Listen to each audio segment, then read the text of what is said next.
Hi, and welcome to the Starr Podcast. I'm Jane Townsend. I'm here with Julie Starr, and the topic of this conversation is slightly different. We're focusing on skills and particularly on the topic of effective questions. Yes, effective questions.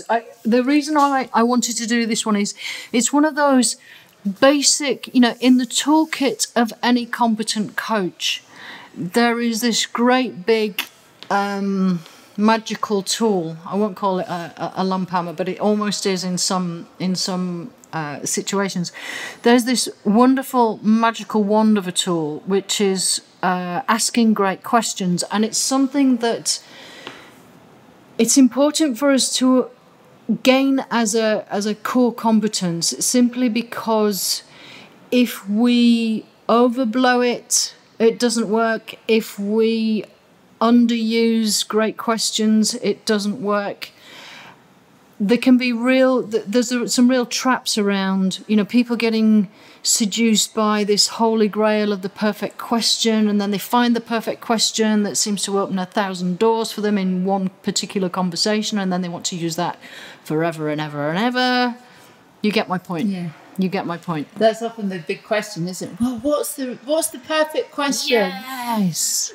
What's the one question that will get me everything? Yes, and we over-effort it. You hear people, I did this. So I heard myself early on in my misspent coaching youth asking these complicated questions that I hoped were brilliant and clever. There's the ego gets in the way, doesn't it? It's like, let me ask this really smart, insightful question, whatever that is, that kind of unlocks the secret key to somebody's head. And, of course, the brilliant questions are the simple questions. And the beauty of a perfectly timed, perfectly posed, gently offered question that enables somebody to simply center on where they are, where their thoughts are, and just gently tease open that next avenue of thought.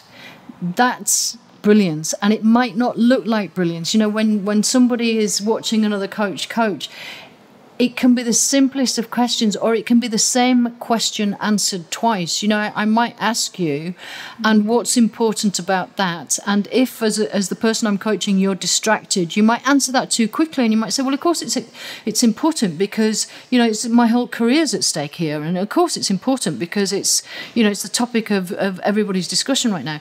And then if I ask, and what else is important about that? Or what's really important about that? Or can I offer you the same question again? I'm still interested. What else is important? And give you enough space in the conversation, or enough of a pause in the conversation, to help you see what's really going on with you. What's really important to you about this whole question is how you are being perceived. It isn't until I might ask you that the second or even third time that you might get, okay, so the source of my frustration in this whole situation is, I think I'm on show in this situation. I think I am exposed, and that's what's causing my discomfort. When we know that, because we've asked you this simple question like, what's important about this situation, or what's really important, or what feels the most important thing about this, we're helping you surface this value that can then start to become the precursor to a really productive avenue of inquiry. And so I guess the point I'm making is the best questions are often simple, open, easily understood questions where the individual that's hearing the question is not labouring on the understanding or the comprehension of what's being asked of them, but they're putting their effort and energy into the inquiry offered by the question. Does that make sense? Yeah, it does. And I think that whole point about the simplest, and often they're the same. Yes. You don't need to find a complicated or a different question. Sometimes on coach training, coaches are looking for more and more questions. That's one of the things. Well, can we have a question for this? Or what's a question for that? You can buy books full of them. You buy books full of questions. And also, sometimes I think, well, how many questions do you need to have before you feel you've got enough? Well, you couldn't possibly. This is again from the outside in. That doesn't work, does it? This is why we promote from the inside out. If I have an appetite for learning questions, so I go and write a book on questions. I go and read a book on questions, or I get myself a nice long list in a book of great questions. They become. I can absolutely understand, and I have used them, and I probably do have my favourite questions occasionally. If I am attached to that, they become stabilizers on a bike that actually start to destabilize my trajectory over time on same said bike.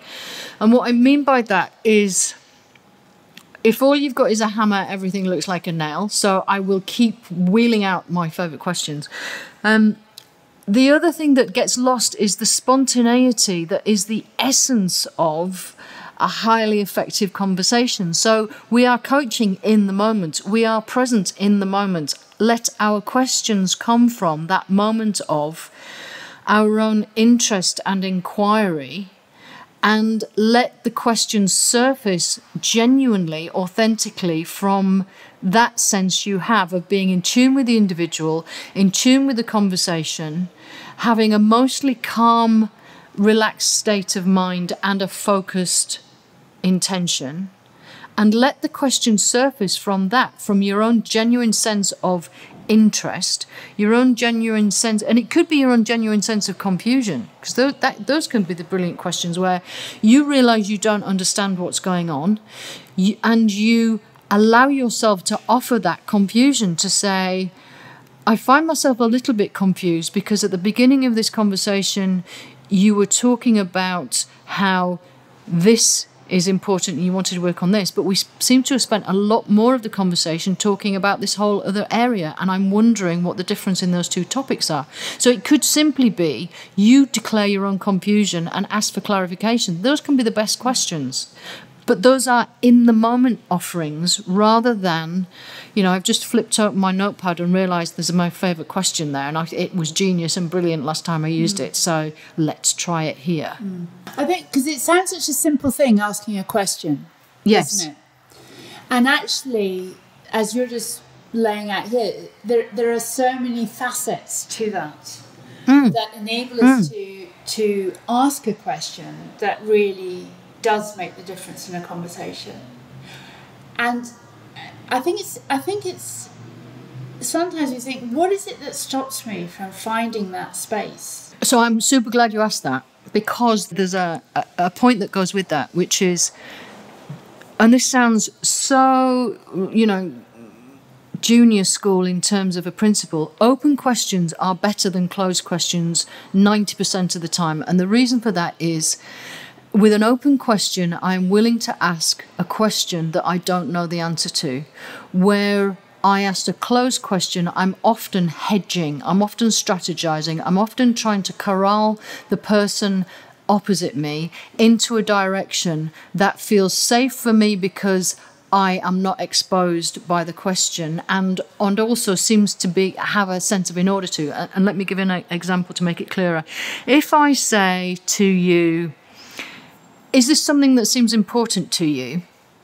It's a safer thing to asking somebody, how important is this to you? If I say, is this something you have tried in the past? It's a safer question than asking somebody, what experiences have you had of this in the past? Because obviously, with one, I'm closing the conversation down, and the other, I'm opening the conversation back up. To come back to your point, what stops us, I think it is this insecurity about the true nature that we need to get comfortable with, which is the true nature of a conversation of coaching inquiry, is that the coach is not in charge or in control of that conversation. And so it's our egoic sense of needing to stay safe, needing to be in a sense of surety about the direction or the content, or feel like they've got ownership, or feel like they've got a hand on the tiller, just because that feels more comfortable. It's that must be relaxed and released over time. And it's only open questions that take us into this territory. And to go back to the earlier point of simple questions are the best questions, you are looking for the how are you, what are you, why, perhaps. You have to be careful with why, because it can be accusatory. So you always soften your tonality. But these nice, simple formed questions that simply take somebody to the next logical stage of the conversation and the inquiry. And sometimes that's born from just a mental logic of, we've covered all the topics around the professional nature of this new job that this person is taking on or thinking of applying for. Then it feels missing in the conversation not to inquire into how this will affect their home life, their family life, their commute, whatever it might be. It might be there might be a logical assessment of that says, okay, I'm working through this situation in a methodical fashion in order to create a complete assessment for the individual of the situation. The other place a question can come from is just that insight in the moment that says, there's something not being said here. There's something missing. This feels like a cosmetic conversation. I've lost a sense of robustness and substance to this conversation, and therefore it feels like we need to do something slightly different. And it might just be that, the best thing I can do is to flag that, to observe that, and to ask a follow-up question around that. Or it might just be the insight is already there. It might just be, I have a view of your partner in the room, and it feels like your partner's in the room, and I feel, we're talking about this new job and how great it's going to be, and the career aspect of that, or whatever it might be, and I just keep getting the sense of your partner in the room, and that has me want to ask, how does your partner view the situation, or what is your partner, what's the consideration for them in all of this? But without the willingness to stay present in the moment, none of what can look like apparently genius questions when people are observing them, none of those can surface. So there's another irony for any individual coming into the field that notices how skilled coaches can ask great questions. If this is what, as we mentioned earlier, the holy grail of the perfect question. You see this technique and you see this mystique and you see this ability, great coaches have, and then you want to effort behind that and learn something that allows that. And really, it's hours and hours and hours, or it's just a sense of trust, or it's the fact that you meditated an awful lot before you got in the room. It's one of those, where does that happen? Where does it begin? Probably not there in the room. And I think that's a really great description, actually, because you watch the demonstration, and I've seen, I don't know, you take a note of the great question, but actually what you're describing with question, in a way, it's more about our orientation as a coach. Yes. How we are in the room. Yes. We talked about how we sense, how we presence, what we're noticing, where our senses, what are we alert to, or what are we becoming more acutely aware of, or how is our acuity working in the moment. And actually that's the piece that most people, the surfacing of that, the demonstration of that is in the form of a question, but behind that is so much. And actually if we can help coaches, and if coaches themselves can focus on that side, the other side of the question, the question then will come, because that's the manifestation really of all of those elements. Yes, totally. I would. I mean, it's worth making a final point, which is linguistically there is some dexterity to learn. So linguistically, we need to learn to mouth to language simple open questions.